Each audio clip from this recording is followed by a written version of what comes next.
اعوذ باللہ من الشیطان الرجیم، بسم اللہ الرحمن الرحیم۔ وَإِنَّكُمْ وَمَا تَعْبُدُونَ، پس یقیناً تم اور جن کی تم عبادت کرتے ہو۔ سورۃ صافات آیا 161۔ وَإِنَّكُمْ، پھر یقیناً تم یعنی جن لوگوں نے اللہ تعالیٰ کے شریک ٹھہرائے ہیں، وَمَا تَعْبُدُونَ، اور جن کی تم عبادت کرتے ہو، یعنی تمہارے خود ساختہ معبود کسی بارے میں بھی قدرت نہیں رکھتے۔ اس میں بڑی حکمت ہے، یعنی معبود اور عبادت گزار دونوں مقام کے اعتبار سے برابر ہیں اور کاموں کے اعتبار سے بھی۔ ما انتم علیہ بفاتنین، تم کسی کو فتنے میں ڈالنے والے نہیں ہو۔ سورۃ صافات آیا 162۔ وما انتم، تم نہیں یعنی شرک کرنے والے، علیہ بفاتنین، اس پر فتنے میں ڈالنے والے۔ اللہ تبارک و تعالیٰ نے فرمایا ان کا رب بادشاہ عظیم اور حلیم کامل ان تمام اوصاف سے منزہ اور پاک ہے جو مشرکین اس کے بارے میں بیان کرتے ہیں، جو ان کے کفر و شرک نے اس کے متعلق واجب ٹھہرایا۔ رب العزت نے مشرکوں سے خطاب کر کے فرمایا، تمہاری گمراہ کن باتیں وہ مانے گا جو تم سے زیادہ گمراہ ہوگا، اور اللہ کے علم میں جہنم کا کوئلہ بننے والا ہوگا۔ اللہ سبحانہ تعالیٰ فرماتے ہیں، اور بلا شبہ یقیناً ہم نے جنوں اور انسانوں میں سے اکثر کو دوزخ کے لیے پیدا کیا ہے۔ ان کے لیے دل ہیں جس سے وہ سمجھتے نہیں، اور ان کے لیے آنکھیں ہیں جن سے وہ دیکھتے نہیں، ان کے لیے کان ہیں جن سے وہ سنتے نہیں۔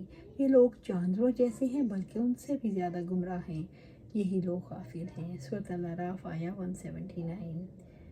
جو لوگ اللہ کے علم میں پہلے سے ہی جہنم جانے والے ہیں، اس وجہ سے وہ کفر اور شرک کا راستہ اختیار کرتے ہیں۔ الا من ہوا صال الجحیم، مگر وہ جو جہنم میں پہنچنے والا ہے۔ سورۃ الصافات آیا 63۔ الا من ہوا، مگر جو یعنی جس کا مقدر، صال الجحیم جہنم میں پہنچنے والا ہے، یعنی جس کے بارے میں اللہ تعالیٰ جانتا ہے وہ دوزخ میں داخل ہوگا، اور بے شک جہنم یقیناً ان سب کے وعدے کی جگہ ہے۔ سورۃ الحجر آیا 43۔ وما منا الا لہ مقام معلوم، اور ہم فرشتوں میں سے ہر ایک کا ایک معلوم مقام ہے۔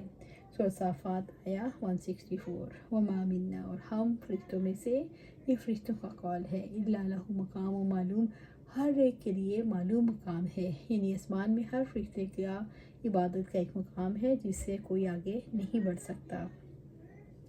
ابو ذر غفاری رضی اللہ تعالیٰ عنہ سے روایت ہے کہ آپ صلی اللہ علیہ وآلہ وسلم نے فرمایا، آسمان پر 4 انگلی کے برابر بھی جگہ نہیں جہاں کوئی فرشتہ اللہ تعالیٰ کے لیے اس کے سامنے اپنی پیشانی رکھے سر سجود نہ ہو۔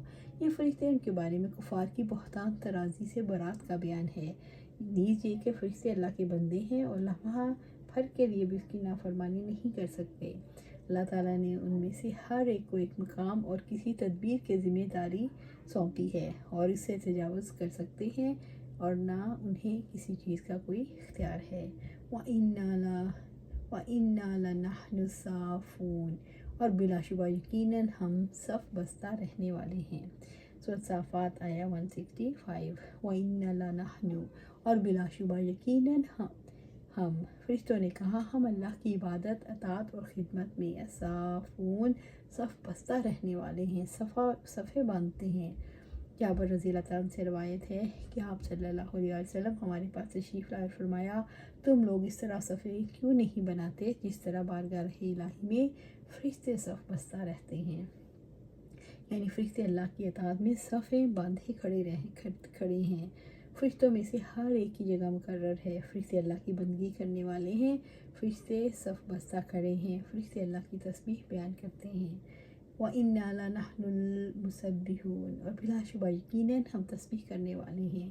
سورۃ صافات آیا 166۔ وَإِنَّا لَنَحْنُ، اور بلا شبہ یقیناً ہم، فرشتوں نے کہا، ہم اپنی عبادت کی جگہ میں ثنا بیان کرتے ہیں، المسبحون تسبیح کرنے والے ہیں، یعنی صفیں باندھ کر ہم اپنے رب کی تسبیح کرتے ہیں، اس کی عظمت اور تقدیس کرتے ہیں اور تمام برائیوں سے پاک سمجھتے ہیں۔ المسبحون میں زبان کی تسبیح اور نماز دونوں آ جاتے ہیں، اور اللہ تعالیٰ کی بیٹیاں نہیں ہیں جیسے کفار فرشتوں کے بارے میں کہتے ہیں۔ اس سے مراد ہے اللہ تعالیٰ کی پاکیزگی بیان کرتے ہیں۔ فرشتے اللہ کے خاص بندے ہیں، فرشتے ہر وقت اللہ کی عبادت کرتے ہیں، تسبیح میں مصروف رہتے ہیں، اللہ تعالیٰ کی بیٹیاں نہیں ہیں۔ وَإِن كَانُوا لَيَقُولُونَ، اور بلا شبہ یقیناً وہ لوگ کہا کرتے تھے۔ سورہ صافات آیا 167۔ وَإِن كَانُوا لِيَقُولُونَ، اور یہ بلا شبہ یقیناً وہ لوگ کہا کرتے تھے، یعنی کفار مکہ۔ رب العزت نے واضح فرمایا کہ نبی صلی اللہ علیہ وسلم کی بعثت سے پہلے کفار مکہ تمنا کرتے تھے ہم میں کوئی نبی ہوتا جو ہمیں اللہ کے احکام یاد دلاتا اور واقعات سناتا جو پہلی قوموں پر گزر چکے۔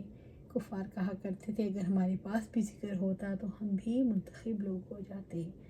لو ان عندنا ذکر من الاولین، کہ اگر واقعی ہمارے پاس پہلے لوگوں کی کوئی نصیحت ہوتی۔ سورہ صافات آیا 164۔ لو ان عندنا، کہ اگر ہمارے پاس واقعی ہوتی کوئی نبی صلی اللہ علیہ وسلم، کہ نبی صلی اللہ علیہ وسلم کی بعثت سے پہلے قریش آرزو کرتے تھے کہ ہم میں کوئی نبی ہوتا جو ہمیں پچھلی قوموں کے واقعات سناتا۔ ذکر من الاولین، پہلے لوگوں کی نصیحت، یعنی پہلی کتابوں میں سے کوئی کتاب ہوتی جیسے تورات اور انجیل، یا کوئی نبی آتا جیسے یہود و نصارہ کے پاس آئے۔ ذکر سے مراد کتاب الہی یا پیغمبر۔ کفار کہا کرتے تھے ہمارے پاس بھی آسمان سے کوئی کتاب نازل ہو، تورات وغیرہ جیسی، یا کوئی ہمیں بھی نصیحت کرتا تو ہم اللہ کے خالص بندے بن جاتے۔ لَكُنَّا عِبَادَ اللَّهِ الْمُخْلَصِينَ، تو ہم اللہ تعالیٰ کی مخلص کیے گئے بندے ہوتے۔ سورہ صافات آیا 169۔ لَكُنَّا عِبَادَ اللَّهِ الْمُخْلَصِينَ، تو ہم اللہ کے مخلص بندے ہوتے۔ اللہ تبارک تعالیٰ کا فرماتے ہیں کہ یہ مشرکین اس تمنا کا اظہار کرتے ہوئے کہتے ہیں اگر ہمارے پاس بھی کتابیں آتی جیسے پہلے لوگوں پر کتابیں آئیں تو ہم خالص اللہ کی عبادت کرتے، بلکہ ہم حقیقی مخلص ہوتے۔ اس بارے میں جھوٹ بولتے ہیں کہ ان کے پاس سب سے افضل کتاب آئی، مگر انہوں نے اس کو ماننے سے انکار کر دیا، لہٰذا معلوم ہوا وہ حق کے مقابلے میں تکبر کا رویہ رکھتے ہیں۔ رب العزت نے فرمایا اور انہوں نے اپنی پختہ قسمیں کھاتے ہوئے اللہ تعالیٰ کی قسمیں کھائیں، یقیناً اگر ان کے پاس کوئی خبردار کرنے والا آیا تو یقیناً ضرور ہر امت سے زیادہ ہدایت یافتہ ہوں گے۔ پھر جب ایک خبردار کرنے والا ان کے پاس آیا تو اس نے ان کے دور بھاگنے کے سوا کوئی اضافہ نہیں کیا۔ سورۃ فاطر آیا 42۔ نبی صلی اللہ علیہ وسلم کی بعثت سے پہلے تو یہ کہتے تھے ہمارے پاس کتابیں آتی تو ہم اللہ کے مخلص بندے بنتے، پھر جب نبی صلی اللہ علیہ وسلم آ گئے تو انہوں نے کفر کیا۔ اس سے مراد چنے ہوئے لوگ ہیں، مخلص چنے ہوئے۔ فَكَفَرُوا بِهِ فَسَوْفَ يَعْلَمُونَ، تو انہوں نے اس کا انکار کیا سو جلد ہی وہ جان لیں گے۔ سورہ صافات آیا 117۔ فَكَفَرُوا بِهِ، تو انہوں نے اس کا انکار کیا، یعنی مشرکوں نے اس کتاب کا انکار کر دیا جو محمد صلی اللہ علیہ وسلم لے کر آئے اور وہ قرآن ہے۔